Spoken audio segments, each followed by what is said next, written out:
3 மாதத்திற்கு ஒரு முறை அல்லது குறைந்தபட்சம் 6 மாதத்திற்கு ஒரு முறை தேர்தல் களத்தில்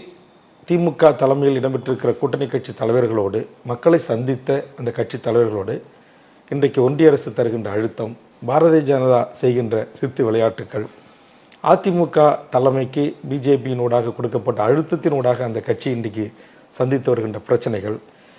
நாளுக்கு நாள் தமிழ்நாடு அரசு கடன்கார அரசாக 5 கோடி ரூபாயிலிருந்து இன்றைக்கி 7,5 கோடி ரூபாய் 7 லட்சம் கோடி கடனாக இருக்கிற ஒரு அரசாக,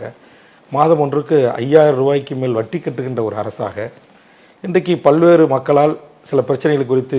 விமர்சனம் முன்வைக்கப்படுகின்ற ஒரு அரசாக இருக்கின்ற இந்த தருணத்தில் மாண்புமிகு முதலமைச்சர் அவர்கள் கூட்டணி கட்சியினுடைய தலைவர்களை அழைத்து ஒரு கலந்து ஆலோசனை செய்து இந்திய அளவில் நடைபெறுகின்ற அரசியல் மாற்றங்கள்,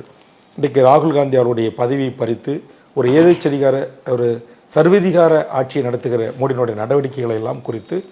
ஒரு மனவிட்டு எங்களோடு பேசினால் ஒரு நல்ல தீர்வுகள் கிடைக்கும், நாட்டு மக்களுக்கு நன்மை பயக்கும் என்று நான் விரும்புகிறேன். அதனால் உங்கள் கருத்தை எதிர்வரும் காலத்தில் வேண்டுமானால் முதலமைச்சர் கவனத்திற்கு நான் கொண்டு செல்வேன்.